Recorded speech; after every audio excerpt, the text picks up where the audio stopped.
बंधुओं, नमस्कार। आज आपके सामने मैं अपने channel Pandey S Arvind public के माध्यम से एक विषय पर बहुत ही महत्वपूर्ण चर्चा लेकर उपस्थित हुआ हूँ। कृपया इस चैनल को लाइक करिएगा, सब्सक्राइब करिएगा और फॉरवर्ड कर दीजिएगा। अब जो आज की चर्चा का विषय है वो है अजन्मे व्यक्ति के पक्ष में संपत्ति का में हित का अंतरण, transfer of interest in a property in favor of an unborn person। तो ये जो शीर्षक है इसके संदर्भ में वो दो तीन शब्दावलियां हैं या टर्म्स हैं, उनको पहले स्पष्ट करना ज़रूरी है।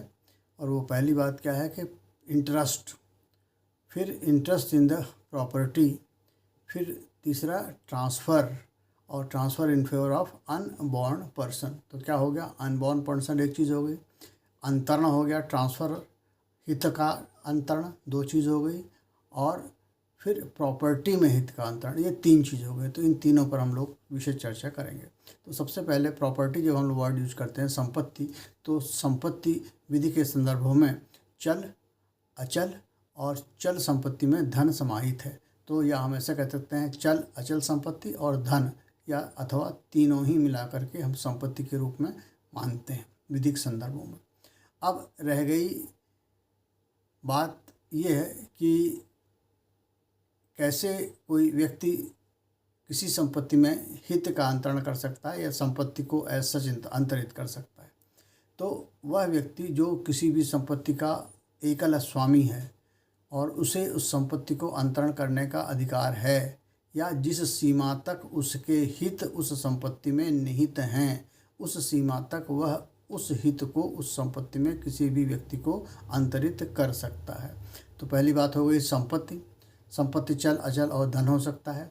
वह ऐसी हो सकती है जो संपूर्ण संपत्ति स्वामित्व की संपत्ति हो, यानी कि वह उसमें हित भी हो और उसका स्वामित्व भी हो।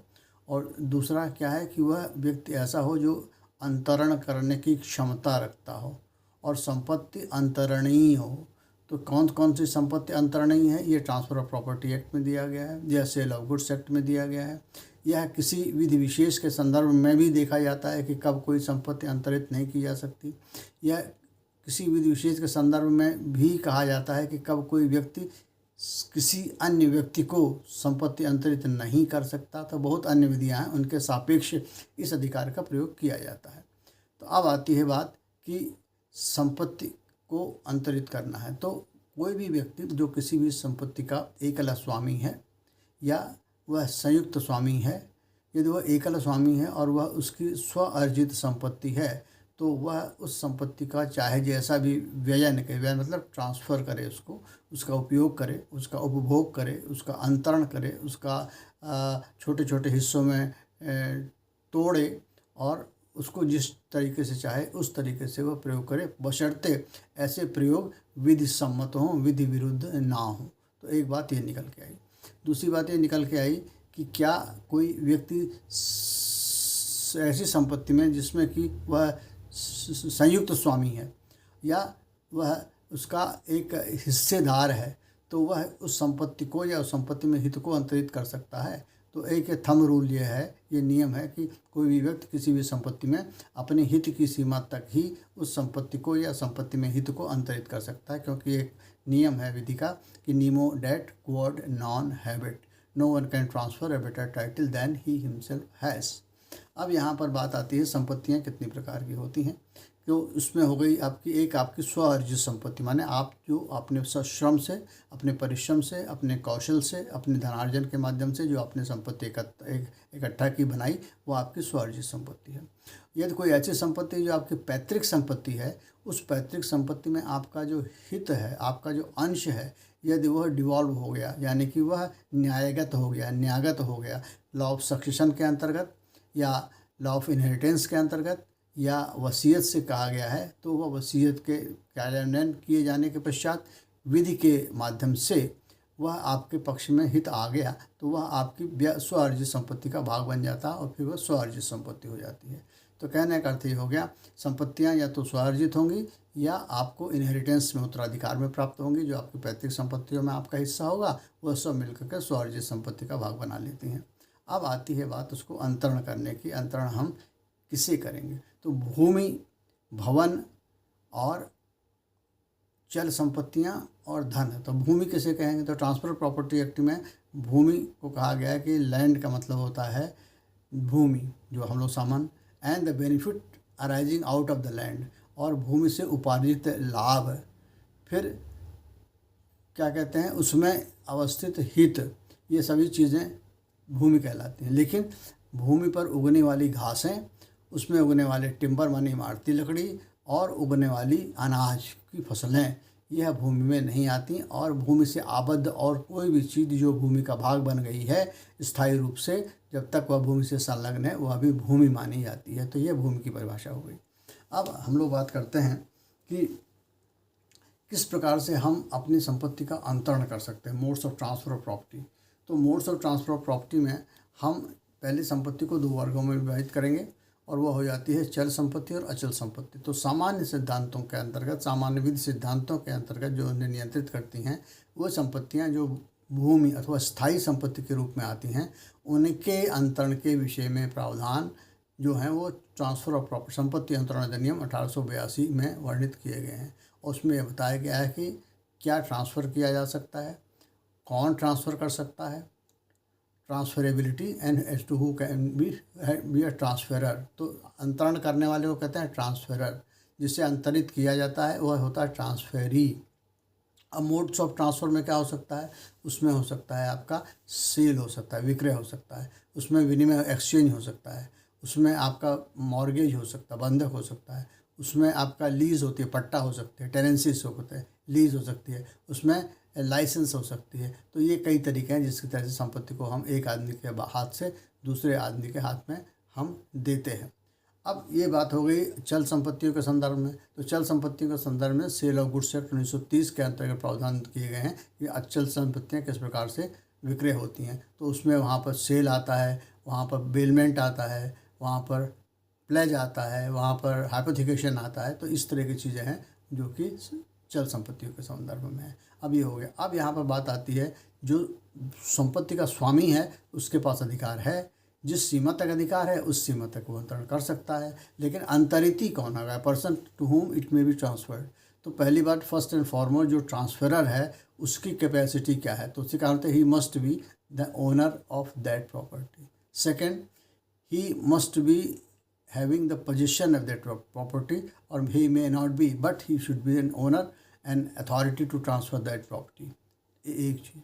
दूसरी चीज़ क्या है कि he should not have possession of that property only, जैसे कहते हैं लाइफ स्टेट, किसी भी संपत्ति में उसे यदि आजीवन आभोग है, तो आजीवन आभोग का मतलब होता है बहुत लोगों को ऐसी संपत्ति दे दी जाती है और ये कहा जाता है कि आप इसे यावत जीवन प्रयोग करेंगे, परंतु आप उपयोग और उपभोग करने का अधिकारी हैं, उसे आप अंतरण नहीं कर सकते, आप उसे बेच नहीं सकते, किसी को हस्तांतरित नहीं कर सकते, चाहे बेचने से, चाहे वो वसीयत के माध्यम से, चाहे वो दान के माध्यम से, चाहे अन्य किसी रीत से आप उसे दे नहीं सकते, केवल प्रयोग कर सकते हैं। तो आपका अधिकार सीमा देखनी पड़ेगी, किसके उसी के अनुरूप आप उसे अंतरित करेंगे।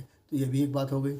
अब बात आती है कि आप जब अंतरण करेंगे तो आपकी क्या स्थिति होनी चाहिए? तो you should have a right to transfer, आपको अंतरण करने का अधिकार होना चाहिए, जैसे मैंने पहले बता दिया। And second, you should be a person of competent mind, meaning thereby you should be a sane person.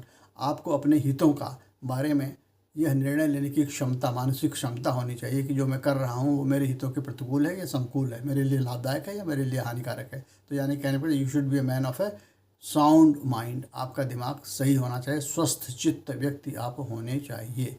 Second चीज़ क्या होनी चाहिए? You should be a man of age, आपको वयस्क होना चाहिए। तो वयस्कता हमारे यहाँ इंडियन मेजॉरिटी एक्ट में 18 वर्ष में आती है, और जो कोर्ट ऑफ वॉर्ड्स के लोग होते हैं जिनके लिए न्यायालय अभिभावक नियुक्त करता है, उनकी उम्र 21 साल होने पर उन्हें वयस्क माना जाता है। तो आप वयस्क हो गए, स्वस्थ चित्त हो गए, और आपने फिर स्वतंत्र सहमति, आपने अपनी सहमति मतलब जो आपने मत दिया है, जो मन बनाया है, जो आपने अपनी इच्छा प्रकट की है, वो आपकी स्वतंत्र होनी चाहिए। तो स्वतंत्र होने का मतलब क्या है? क्योंकि कोर्सन, undue influence, misrepresentation, fraud, mistake etcetera, जो कि कहा गया कि ट्रांसफ़र ऑफ प्रॉपर्टी एक्ट में कहा गया है कि कोई भी अंतरण ट्रांसफ़र ऑफ प्रॉपर्टी एक्ट में किए जाने पर वह संविदा अधिनियम के सामान्य नियमों के अधीन होगा।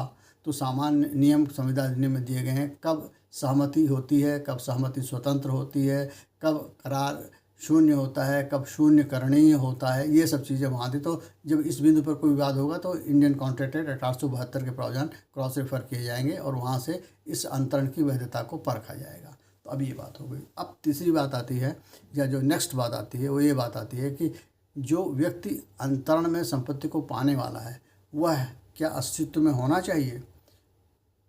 तो यहाँ पर बात आती है कि ट्रांसफ़र ऑफ प्रॉपर्टी एक्ट 1882 जो है वो इंटर वाइवस ट्रांसफर्स की बात करता है। इंटर वाइवस ट्रांसफर का मतलब होता है दो व्यक्तियों के मध्य जो कि जीवित हैं उनके मध्य संपत्तियों का आदान प्रदान या अंतरण। तो transfer of property act 1882 deals with inter vivos transfers. अच्छा, अब आप कहेंगे क्या दो जीवित व्यक्तियों के मध्य ही संपत्तियों का अंतरण हो सकता है? नहीं, यह शाश्वत सत्य नहीं। इसके अलावा अन्य तरीके भी हैं जब संपत्तियों का अंतरण एक व्यक्ति के स्वामित्व से निकल के दूसरे व्यक्ति के स्वामित्व में जाता है। तो वो एक तो ये हो गई इंटरवाइज ट्रांसफर, जो ट्रांसफर ऑफ प्रॉपर्टी एक्ट और सेल ऑफ गुड्स के अंतर्गत आएंगे। दूसरा आता है आपका transfer bye operation of law. तो ऑपरेशन ऑफ लॉ का मतलब होता है यदि कोई व्यक्ति बिना किसी दस्तावेज के अपने जीवन काल में बनाए हुए दस्तावेज के ही मृत हो जाता है, यानी a person dies intestate without creating any bequest, codicil और will, then the property passes to their successors or to their dependents according to his personal law। यदि कोई व्यक्ति बिना वसीयत या किसी दस्तावेज के बनाए हुए मृत हो जाता है तो उसकी संपत्ति उत्तराधिकार अधिनियम के अंतर्गत उसके व्यक्तिगत धर्म के आधार पर, जो उत्तराधिकार अधिनियम है उसके आधार पर वह उसके उत्तराधिकारियों में न्यागमित होती है। It devolves upon the persons who are successors to the deceased person according to his personal law. तो ये बात हो गई, हिंदू मरेगा, हिंदू बिना किसी दस्तावेज के बने मर जाएगा अपनी संपत्ति को छोड़ करके, तो हिज प्रॉपर्टी विल डिवॉल्व, उसकी प्रॉपर्टी न्यागत होगी। कैसे? हिंदू सक्सेशन एक्ट 1956 के द्वारा। और रेस्ट ऑफ द रिलीजन्स के लिए इंडियन सक्सेशन एक्ट 1925 है, वहाँ से रेगुलेट होती है। अब ये भी बात हो गई कि जब आपने कोई बिना दस्तावेज की मृत्यु, पहली बात तो हो गई आपने इंटरवाइज ट्रांसफ़र किया, दूसरा आपने इंटेस्टेट ट्रांसफ़र किया, और तीसरा है टेस्टेट ट्रांसफ़र। यदि किसी व्यक्ति ने वसीयत बना दी और वसीयत के माध्यम से संपत्ति का प्रबंधन कर दिया, तो ऐसी स्थिति में इंडियन सक्सेशन एक्ट 1925 में विल्स के प्रावधान दिए गए हैं, how the will is created and how will be applied and executed. ये इंडियन सक्सेशन एक्ट 1925 में दिया गया। तो अब मैंने बता दिया कि इस तरह से संपत्तियों को आप एक हाथ से दूसरे हाथ में दे सकते हैं। अब जो असली मुद्दा, जो असली प्रश्न है जिस पर हम लोगों को चर्चा केंद्रित करनी है, वो ये है कि हमने कहा कि जीवित होना चाहिए व्यक्ति, दोनों, दान में भी, विक्रय में भी, वसीयत में भी, ये सामान्यतः हम कहते हैं। लेकिन यदि कोई व्यक्ति जो अजन्मा है, अजन्मा मतलब जो अस्तित्व में है ही नहीं। अब इस अजन्मा शब्द को दो भागों में हम देखेंगे या इसको इंटरप्रेट करेंगे, इसकी विवेचना करेंगे। वह ये होगा कि एक वह व्यक्ति जो अस्तित्व में है ही नहीं, और दूसरा वह व्यक्ति जो माँ के गर्भ में पल रहा है। तो अब पहले इस बात को कर लेते हैं, जो माँ के गर्भ में पल रहा है। तो माँ के गर्भ में पलने वाले बच्चे के लिए जो विधि सिद्धांत है वह एक फ्रेंच मैक्सिम जो इन्वेंटर सा मेयर है उसके अंतर्गत नियंत्रित होता है, यानी कि गर्भस्थ शिशु के पक्ष में हित का अंतरण। और ऑक्लेस्टन वर्सेस फुलालो, ये एक केस है जो इंग्लिश केस है 1873 का, ऑक्लेस्टन वर्सेस फुलालो, जिसमें इन्वेंटर सा मेयर के रूल को अप्लाई किया गया था और ये कहा गया था, for the purposes of law the baby in the mother's womb is taken to be a legal entity. विधि संदर्भों के लिए माँ के गर्भ में पल रहा बच्चा एक विधिक व्यक्ति होता है और उसके पक्ष में हितों का अंतरण किया जा सकता है। तो अब बात आई कि किया जा सकता है, तो क्या डायरेक्ट किया जा सकता है? इस बात पर एक सिद्धांत स्थापित किया गया। उन्होंने कहा वहाँ पर कि whenever any interest is to be created in favour of a child in mother's womb and intermediate interest is to be created in favour of a living person and that child should take birth within the lifetime of that intermediary, and the moment the baby takes birth alive, the interest will vest in him and he will become the possessor of the interest in that alienated property। कहने का मतलब ये है कि जब किसी गर्भस्थ शिशु के पक्ष में किसी व्यक्ति द्वारा किसी संपत्ति में हित सृजित किया जाता है, तो ऐसी स्थिति में वह हित सीधे नहीं सृजित किया जा सकता। वह पहले एक किसी जीवित व्यक्ति के पक्ष में एक मध्यवर्ती हित का सृजन करना होगा, जो कि उस व्यक्ति के जो जीवित है उसके जीवन काल में भर चलेगा। ये वो माँ भी हो सकती है या कोई अन्य व्यक्ति हो सकता है, उसके जीवन काल भर चलेगा। और उस व्यक्ति की मृत्यु से पहले उस गर्भस्थ शिशु को जन्म ले लेना चाहिए और जीवित जन्म ले लेना चाहिए। और उसके पश्चात जैसे ही वह जन्म लेता है तो उस संपत्ति के सभी हित उसमें निहित हो जाते हैं। अब यहाँ पर एक और सिद्धांत आता है कि कितने निहित हो गए, अब वो उसका राइट होल्डर हो गया उस प्रॉपर्टी में, अब हो गया। अब इसी सिद्धांत को हमने ट्रांसफ़र ऑफ प्रॉपर्टी एक्ट में सेक्शन 13 और सेक्शन 14 में हम लोगों ने इसको इनकॉर्पोरेट कर लिया है। अब आती है बात कि क्या गर्भस्थ शिशु के संदर्भ में जब हम किसी संपत्ति में हित को अंतरित करते हैं तो कैसे उस गर्भस्थ शिशु के पक्ष में हित अंतरित होंगे। तो मैंने बताया उस व्यक्ति को मध्यवर्ती हितधारक के मृत्यु से पहले जन्म ले लेना होगा, एक बात। दूसरा, उस बच्चे को हित अंतरित होने से पहले, उससे पहले किसी जीवित व्यक्ति के पक्ष में अंतरित संपत्ति में हित सृजित करना होगा और उस व्यक्ति के पास केवल उस संपत्ति को आभोग माने भोग करने का अधिकार होगा।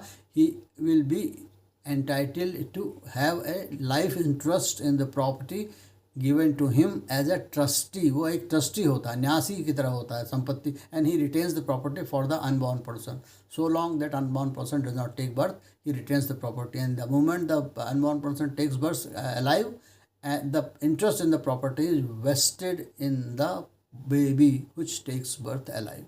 तो ये हो गया, जैसे ही वह जन्मा व्यक्ति जन्म ले लेता है वह संपत्ति का संपूर्ण हित उसमें चला जाता है। और जब उस व्यक्ति को जो मध्यवर्ती है उसके पक्ष में हित सृजित किया जाता है तो शर्त यह है कि यह कहना चाहिए कि आजीवन काल तक आपको आजीवन आभोग जो दिया गया है मध्यवर्ती महोदय, आप अपने जीवन काल में उस संपत्ति का जितना भी उपयोग कर लेंगे, उसके पश्चात जो संपूर्ण शेष बचेगा वह संपूर्ण शेष उस अजन्मे व्यक्ति को अंतरित किया जाएगा।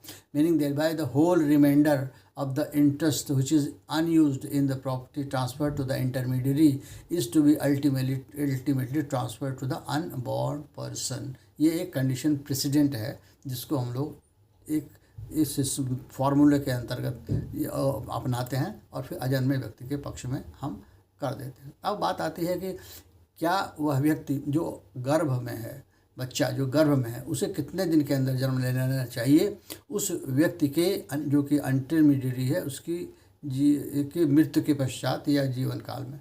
तो मृत्यु के पश्चात कहा गया यदि वो व्यक्ति मर जाता तो उसे क्या लेना चाहिए, 270 प्लस माइनस 10 डेज, माने 9 महीना 3 9 या 70 270 प्लस 10 प्लस माइनस 10 मतलब 260 या 280 दिनों में उसे उस व्यक्ति की मृत्यु के अंतर के पश्चात जन्म ले लेना चाहिए। क्योंकि ये माना जाता है कि वो गर्भ में है, तो गर्भ में है तो बायोलॉजिकल पर्पजेज़ के लिए वो लिविंग एंटिटी मान लेते हैं हम लोग ऑक्लेस्टन वाले मामले के हिसाब से, ऑक्लेस्टन से फिलहाल के हिसाब से। तो ये वो एक लिविंग एंटिटी होता है, तो वह 280 दिन के अंदर जन्म ले लेता है और जीवित रहता है, तो माना जाता है वो 280 दिन पहले जीवित था, तो उस दिन वो जो इंटरमीडिएट थे वो भी जीवित था, तो उसके जीवन काल में हित का अंतरण हो गया। अब यहाँ पर एक बात है मुस्लिम लॉ में, तो ट्रांसफ़र ऑफ प्रॉपर्टी एक्ट की धारा 2 के अंतिम वाक्य में कहा गया है the provisions of the transfer of property act will not be applicable to the Muslims, तो उनके लिए अलग प्रावधान है। तो वहाँ ये कहा गया है कि यदि कोई व्यक्ति अजन्मे व्यक्ति के जो कि गर्भस्थ शिशु है के पक्ष में किसी संपत्ति में हित अंतरित करता है तो उस बच्चे को जो कि बच्चा माँ के गर्भ में है तो वह शिया लॉ में 10 माह के अंतर्गत जन्म ले लेना चाहिए, जीवित रहना चाहिए, और सुन्नी लॉ में उसे 6 माह के अंतर्गत जन्म ले लेना चाहिए और जीवित रहना चाहिए। तो यहाँ अवधि में अंतर है और इंटरमीडियरी इंटरेस्ट जनरेट करने का प्रावधान वहाँ भी है और यहाँ भी है। उन्होंने भी कहा कि माँ के पक्ष में हित का सृजन किया जा सकता है या किसी अन्य व्यक्ति के पक्ष में हित का सृजन किया जा सकता है, परंतु उस व्यक्ति को जो इंटरमीडियरी है उसके जीवन काल के 10 महीने अथवा उस व्यक्ति के जो इंटरमीडियरी है उसके 6 माह के अंतर्गत उसे जन्म ले लेना चाहिए, या घोषणा के 6 माह के अंतर्गत जन्म ले लेना चाहिए, या 10 माह के अंतर्गत जन्म ले लेना चाहिए। ये ऐसी बात मोहम्मदन लॉ में आती है। अब आती है transfer of property act section 13 और 14 की। सेक्शन 13 में कहा गया है कि no interest can be created और no property can be transferred in favour of an unborn person directly. However an interest may be created in any property in favor of or for the benefit of, what use किया गया for the benefit of unborn child, provided an intermediate interest is created in favor of a living person. Say for example, a life estate is created in favor of a living person, and before the death of that very person, that person should take place, birth of that very person take place, and the moment that person takes birth, the interest in the property vests in the unborn person who has taken birth, provided a condition that the whole remainder left by the intermediary should go to the unborn person. तो ये हो गया। कहने का मतलब ये है, जो मध्यवर्ती हितधारक है उसे जो संपत्ति दी गई है तब तक वह अपने पास रखे और उसका उपयोग करे जब तक कि वह अजन्मा व्यक्ति जन्म नहीं ले लेता। और ऐसी स्थिति में धारा 3 के हिसाब से कहा जाता है कि वह व्यक्ति अभी अस्तित्व में है ही नहीं, गर्भ में है ही नहीं, तो इसलिए इन्वेंटर सामेर का रूल लगेगा नहीं। उसे क्या करना चाहिए, उस अजन्मे व्यक्ति को इंटरमीडियरी के जीवन काल में ही जन्म ले लेना चाहिए, और जन्म लेते ही वह अपने जन्म के पश्चात उस अंतरित की गई संपत्ति को, जो कि मध्यवर्ती के कब्जे और आभोग में है, में हित प्राप्त कर लेता है। अब हित मिल गया उसको, लेकिन how long the possession of that property may be delayed so far as handing over the property given to the unborn person is concern. कितने दिनों तक वह संपत्ति जो कि अजन्मे के पक्ष में अंतरित की गई है वह कब्जा देने से विलंबित रखी जा सकती है। यह बात आती है, मान लिया कब्जा तो वो आपका इंटरेस्ट तो आपका वेस्ट कर गया, लेकिन कब्जा नहीं दिया जा रहा है, तो ऐसी स्थिति में धारा 14 ट्रांसफ़र ऑफ प्रॉपर्टी कहती है, जो रूल अगेंस्ट परपेचुइटी शाश्वतता का नियम है, वो कहती है किसी भी व्यक्ति को हित से शाश्वत काल तक के लिए वंचित नहीं किया जा सकता। तो इसमें कहा गया कि जब वह अजन्मा व्यक्ति मध्यवर्ती के जीवन काल में जन्म ले लेता है, तो जब तक वह वयस्क नहीं हो जाता तब तक मध्यवर्ती उस संपत्ति का कब्जा अपने पास रख सकता है, और उसके पश्चात जैसे ही वह वयस्क हो जाता है तो कब्जा और स्वामित्व दोनों ही, स्वामित्व तो पहले वेस्ट कर जाता है और कब्जा और स्वामित्व दोनों ही उस अजन्मे जो कि बच्चे ने जन्म ले लिया, बाद में फिर वो वयस्क हो गया, उसके पक्ष में अंतरित हो जाएगा, और 18 वर्ष से अधिक की अवधि तक इसे विलंबित नहीं किया जा सकता, बशर्ते वह कोर्ट ऑफ वार्ड्स नहीं है। यदि वो कोर्ट ऑफ वार्ड्स है, न्यायालय द्वारा नियुक्त किए गए अभाव की अपेक्षा में है, तब उसे 21 वर्ष में वयस्क माना जाएगा, अन्यथा वह 18 वर्ष की आयु प्राप्त करते ही संपत्ति पर पूर्ण कब्जा और स्वामित्व प्राप्त कर लेता है। तो कहने का अर्थ ये हुआ कि भारतीय संदर्भों में इंडियन प्रॉपर्टी एक्ट, जो ट्रांसफ़र ऑफ प्रॉपर्टी एक्ट है, भारतीय संपत्ति अंतरण अधिनियम 1882 की धारा 13 और धारा 14 के समेकित प्रभाव स्वरूप किसी अजन्मे व्यक्ति के जो कि अस्तित्व में है ही नहीं, इन्वेंटर सामेर का तो मैंने पहले बता दिया, जो अस्तित्व में है ही नहीं, उसे किसी भू संपत्ति या संपत्ति में हित अंतरित करने के लिए उस व्यक्ति से पहले किसी जीवित व्यक्ति के पक्ष में आजीवन आभोग माने life state, life interest create करना पड़ेगा, और उस व्यक्ति के जीवन काल में ही उस अजन्मे व्यक्ति को जन्म ले लेना होगा। वह जन्म लेते ही संपत्ति में अधिकार प्राप्त कर लेगा। कब्जे की प्राप्ति उसको 18 वर्षों तक विलंबित की जा सकती है, 18 वर्ष प्राप्त होते ही संपत्ति का कब्जा उसको प्राप्त हो जाएगा। एक ही हो गई। अब आती है एक प्रश्न और उठता है दिमाग में, मान लीजिए बैंक में कई रखे हुए पैसे हैं, बैंक में रखे हुए FDRs हैं, सिक्योरिटीज़ हैं, शेयर और सर्टिफिकेट्स हैं, एट्सेट्रा हैं, उनका क्या होगा। तो ऐसी स्थिति में कानून ये कहता है कि जो व्यक्ति जीवित है, भले ही वह अवयस्क अल्प वयस्क है, उसे आप बैंकिंग लॉज के हिसाब से, कमर्शियल लॉज के हिसाब से उस डॉक्यूमेंट में नॉमिनेट कर सकते हैं कि after my demise the property और द मनी और the shares will be handed over to my successor whose name is so and so, and as of now he is minor and his age is so and so, parental name is so and so, etc etc, वहाँ पर detail डाल देंगे। लेकिन इस bank के खातों के संदर्भ में या शेयर सर्टिफिकेट्स के संदर्भ में अजन्मे व्यक्ति के लिए आप नहीं कर सकते, और करेंगे तो फिर वही धारा 13 धारा 14 के हिसाब से आपको करना पड़ेगा। पहले आपको इंटरमीडियरी का नाम देना पड़ेगा, फिर इंटरमीडियरी को आप डायरेक्ट करेंगे और फिर वो ले जा करके उधर देंगे। लेकिन डायरेक्ट आप बैंक में गए पैसे को उस बच्चे का नाम जो जन्म ले सकता है भविष्य में, उसके नाम नहीं कर सकते। वहाँ आपको नामिती का नाम देना होता है, नॉमिनी देना होता है। और नॉमिनी को आप लिविंग पर्सन कहते हैं, और वो माइनर भले ही हो सकता है लेकिन वह एग्जिस्टेंस में होना चाहिए। तो ये पूरा लॉ है जो इन फेवर ऑफ अनबॉर्न पर्सन है। तो कहने का अर्थ होगा अनबॉर्न पर्सन में भी divided into 2 categories, a boy और a girl, a child meaning thereby who is in the mother's home, जो कि अस्तित्व में तो आ गया है फिलालोफ के केस के हिसाब से, लेकिन वह जन्मा नहीं है, तो उसके लिए अलग नियम है।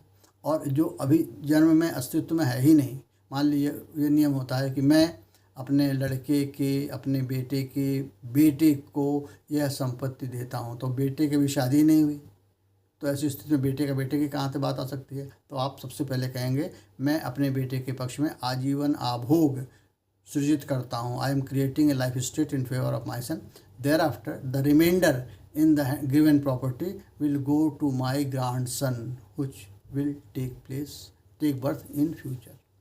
तो ये हो गई बात। अब ऐसी स्थिति में बात आती है कि यदि वह बच्चा जिसके आपने अजन्मे व्यक्ति के पक्ष में हस्तांतरण किया है और वह जन्म ही नहीं लेता, तो प्रॉपर्टी फिर रिवर्ट बैक कर जाएगी ऊपर की तरफ, जहाँ से वो प्रॉपर्टी जनरेट होती आती है उधर वापस चली जाएगी। तो ये है नियम जो ट्रांसफर ऑफ प्रॉपर्टी एक्ट और सक्सेशन लॉ के अंतर्गत दोनों को मिला करके आता है। आशा करता हूँ इस चर्चा में आपको कुछ नया जानने को मिला होगा, और आपके मन में जो कभी कभी कोई भ्रांतियाँ उठती हैं या कौतूहल उठता है उसका समाधान हो गया होगा। धन्यवाद, आपने मुझे समय दिया। कृपया करके इस चैनल को सब्सक्राइब कर दीजिएगा, लाइक करिएगा और फॉरवर्ड कर दीजिएगा। Thank you.